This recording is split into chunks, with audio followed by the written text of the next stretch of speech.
Isa pang preso na kasamang tumakas mula sa Biñan Municipal Jail ang sumuko. Inayos ng ilang bahagi ng kulungan para wala na uling makatakas. Pero ilang problema doon ay nananatili. Nakatutok si Cara David.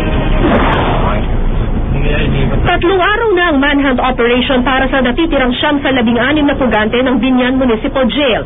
Sa barangay San Antonio namin natagpuan ang isa sa kanila, kusang sumuko sa may-ari ng isang security agency, si John Lizardo. Delikado na po ako eh. Mas mahirap pala yung ginawa ko.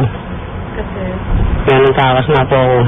Paglabag sa Comprehensive Dangerous Drugs Act ang kaso ni Lizardo. Hindi raw planado ang pagtakas nila noong October 1. Nakita lang daw niya ang pagkakataon dahil 2 jail guard lang ang bantay noon at nakita niyang nakabukas ang pinto. Ito ang pinto ng Biñan Municipal Jail. Dati-rate, ang pintong ito ay bumubukas palabas. Ibig sabihin, kapag may matinding puwersa mula sa mga preso sa loob, kapag pilit nilang tinulak itong pintong ito, madali silang makakalabas sa kulungan. Pero ngayon, sa ilalim ng bagong warden, nilagyan na ito ng stopper at binago na rin yung pagbukas ng pinto. Papaloob na ngayon ito, kaya kahit anong tulak pang gawin ng mga preso, hindi na sila makakalabas. 13 lang ang jail personnel, samantalang 142 ang mga preso. Underman po talaga kami at saka isa pa po sa aming mga programs ay yung decongestion.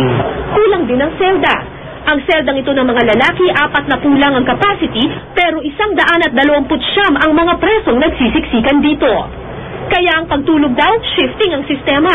Agad na ipinasok sa kulungan si Lizardo matapos sumuko. Sa ngayon, 8 pang pugante ang pinaghahanap ng pulis. Ang mga kaso nila, drugs, murder at rape. Nilid na tayo dun sa iba eh. Yung iba na lang talagang hinahanap pa. 20,000 piso ang pabuya para sa sino mang makapagbibigay ng impormasyon ukol sa mga pugante. Si Marsigue, kung saan sumuko si Lizardo, makakakuha ng pabuyang ito. Pero imbis na gamitin para sa sarili, ibibigay niya raw ito sa pamilya ni Lizardo bilang tulong. Cara David, nakatutok, 24 oras.